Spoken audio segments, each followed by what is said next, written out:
हमारा next question है एकाधिक पूर्वेण प्रयोग से हल करना। ठीक है, तो इसमें भी हम लोग जो दिया हुआ है उसको दो पार्ट में बांट लेते हैं, दायां पक्ष और नया पक्ष और बायां पक्ष। ठीक है, तो इसमें भी सबसे पहले हम देखेंगे क्या पहला स्टेप हमारा क्या रहेगा, जो बायां भाग में लिखने के लिए। ठीक है, तो बायां भाग में लिखने के लिए हम लोग क्या करेंगे, ये हमारा बायां है, ये दायां है, तो बायां भाग में लिखने के लिए क्या करेंगे, जो हमारा क्वेश्चन दिया हुआ है उसका क्या करेंगे, दहाई अंक। ठीक है, बायां भाग में लिखने के लिए तो यहाँ लिख लेते हैं उत्तर का बायां भाग। ठीक है, उत्तर का बायां भाग, इसमें हम देखते हैं उत्तर का बायां भाग। ठीक है, उत्तर के बायां भाग में क्या आएगा, दहाई का एक अधिक गुना दहाई का अंक। ठीक है, तो ये जो बायां भाग है उसमें क्या लिखेंगे, दहाई का एक अधिक, मतलब इसका एक अधिक क्या हो गया 2। ठीक है, गुना दहाई का ही अंक तो 1 है, तो क्या आएगा 2। ठीक है, तो इसको लिखेंगे हम लोग यहाँ, और फिर सेकंड स्टेप में क्या करेंगे, उत्तर का दायां भाग। ठीक है, उत्तर का दायां भाग में क्या लिखेंगे, दोनों की इकाई 7 और 3 दोनों की इकाई का मल्टीप्लाई हो जाएगा, तो 3 × 7 21, तो ये आ गया 21। यही हमारा क्या है, आंसर है। ठीक है, यही आंसर है, तो 13 × 17 = 21। ये हमारे करेंगे जैसे उसमें करते थे। ठीक है, उत्तर का जांच कैसे करेंगे, प्रथम संख्या का बीजांक, द्वितीय संख्या का बीजांक, फिर जो आंसर आएगा उसका बीजांक, फिर उत्तर का बीजांक। ठीक है, तो उत्तर का जांच। ठीक है, कैसे करेंगे, प्रथम संख्या का बीजांक तो 13 × 17 = 21, तो इसका बीजांक क्या आएगा 1 + 3 तो 4 हो गया। ठीक है, इसका बीजांक 1 + 7 तो 8 हो गया। अब इसको मल्टीप्लाई करेंगे,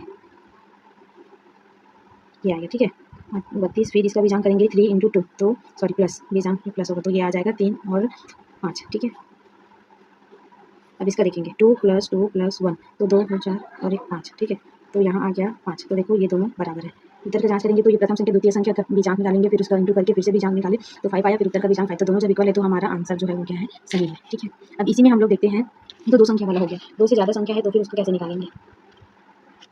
इसमें कैसे पहचानेंगे, जैसे कि एकाधिकेन पूर्वेन प्रयोग से हल करके, तो जैसे ये जो इकाई के अंक होंगे या दहाई के अंक होंगे तो उसको जोड़ने पर 10 आना चाहिए। जैसे कि यहाँ 7 3 है तो 10 हो गया, उसके बाद अगर यहाँ अगर 4 रहता तो यहाँ 6 होना चाहिए। ठीक है, यहाँ 2 है तो यहाँ 8 होना चाहिए, ऐसे करके मतलब ये जो इसके इकाई के अंक क्या होना चाहिए, 10 होना चाहिए जोड़, और दहाई के अंक सेम सेम होना चाहिए। ठीक है, तो वो है एकाधिकेन पूर्वेन से सॉल्व करना।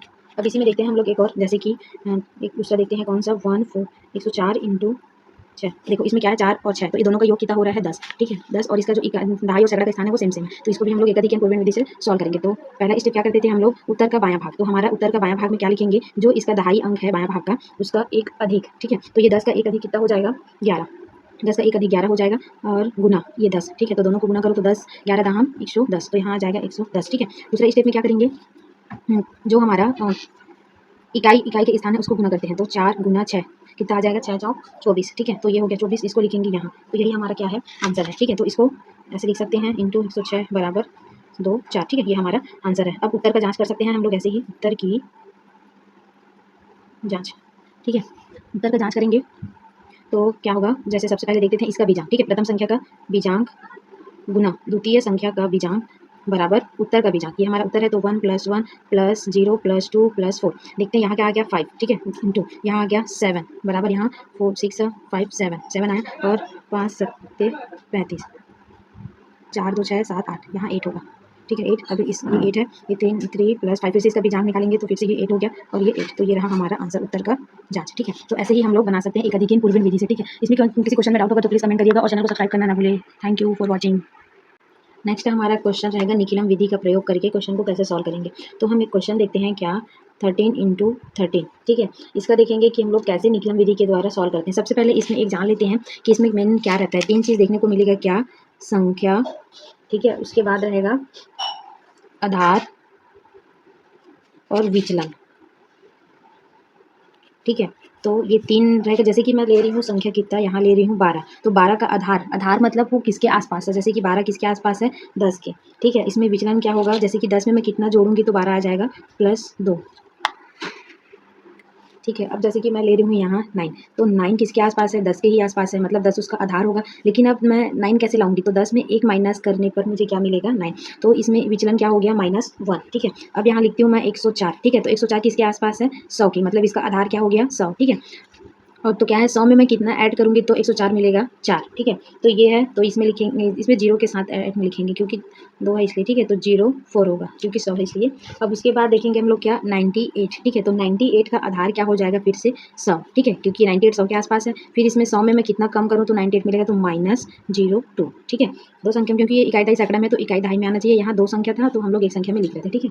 अब हम लोग देखते हैं नेक्स्ट 1002, ठीक है, तो इसका आधार क्या हो जाएगा 1000, और 1000 में मैं 2 जोड़ूंगी तो कितना हो जाएगा 1002, तो इसमें 2 जीरो लगा के लिखेंगे क्योंकि इसमें इकाई दहाई सैकड़ा हज़ार, तो हमें यहाँ 4 संख्या है 4 डिजिट का, तो हमें 3 लाना है, तो सामने जीरो लगा देंगे। ऐसे भी उसकी वैल्यू नहीं होती लेकिन हमें लिखना है, ठीक है। अब हम लोग देखेंगे क्या 992, तो ये भी किसका है 1000 के आसपास है, ठीक है, तो आधार इसका क्या है 1000। अब इसमें क्या करेंगे कि हम लोग 1000 में कितना माइनस कर रहे हैं कि 992 मिल रहा है, तो क्या आ जाएगा -008, 8 माइनस करेंगे तो हम लोग मिल जाएगा, ठीक है। तो हमें जब निकलन विधि सॉल्व करना है तो ये चीज़ें याद रखनी है कि क्या संख्या क्या है, आधार क्या है और उसका विचलन क्या है, फिर हमें सॉल्व इजिली कर सकते हैं, ठीक है। तो चलिए देखते हैं हम ये क्वेश्चन क्या है 13, मतलब 13 × 13। अब इसमें देखेंगे हम लोग, अब इसको मैं ऐसे लिखती हूँ 13 × 30, ठीक है, ये हो गया। अब देखो ये क्या है, ये 10 के आसपास है, इसका आधार क्या हो जाएगा 10, इसका भी आधार हो जाएगा 10। अब इसका विचलन क्या होगा, इसमें +3, क्योंकि मैं 10 में 3 ऐड करूँगी तो 13 मिलेगा, ठीक है, मतलब 10 में 3 ऐड करूँगी तो 13 मिलेगा, और इसका भी क्या हो जाएगा +3, ठीक है, ये हो गया। अब हमें देखना है क्या दायां भाग और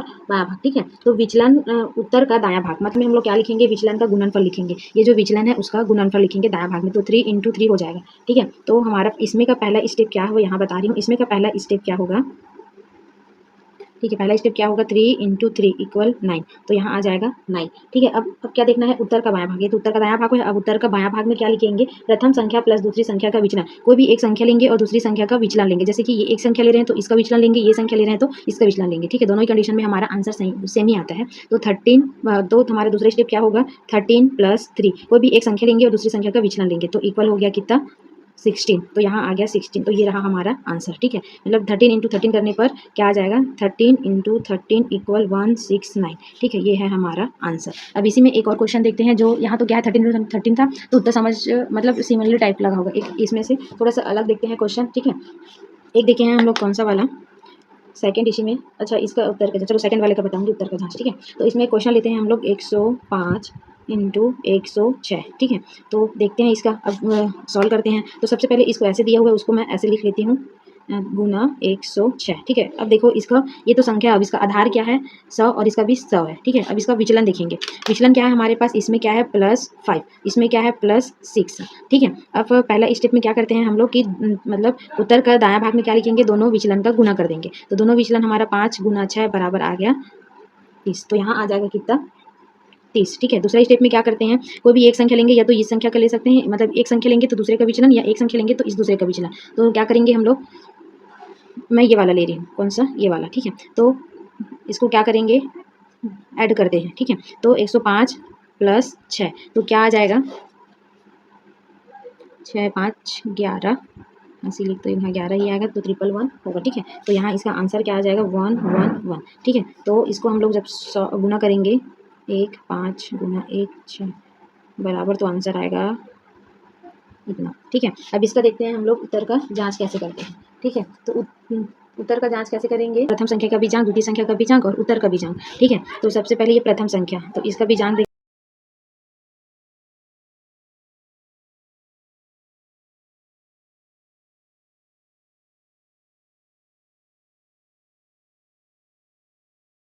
यहाँ हम लोग उत्तर का बीजांक देखें, मतलब यहाँ हम लोग उत्तर की जांच देख रहे हैं। तो सबसे पहले प्रथम संख्या का बीजांक, प्रथम संख्या हमारा 105 है, तो इसका बीजांक निकालते हैं गुना किसका, इसका बीजांक 1 + 0 + 6 बराबर, फिर उत्तर का बीजांक 1 + 1 + 1 + 3 + 0, ठीक है। इसका करेंगे तो क्या हो जाएगा 5 और 1 6, गुना 6 और 1 7, ठीक है। इसका करो 3 4 5 6, यहाँ 6 आ गया, और यहाँ क्या आएगा 6 42, यहाँ इसको इंटू मल्टीप्लाई करेंगे तो 42 आ रहा है, और यहाँ 6 है, ठीक है। तो फिर से इसका बीजांक निकालेंगे, तो 2 = 6, तो फिर से इसको जोड़ देंगे तो 6 = 6, तो आ गया हमारा आंसर, ठीक है। तो उत्तर का जांच भी हो गया हमारा, ये भी है सेम, ऐसे हम लोग इसके उत्तर का जांच कर सकते हैं। निकलन विधि में एक चीज़ याद रखेंगे, संख्या, आधार और विचलन, ठीक है। फिर हमारा क्वेश्चन ऐसे सॉल्व होगा। क्वेश्चन में डाउट होगा तो प्लीज़ कमेंट करके बताइएगा।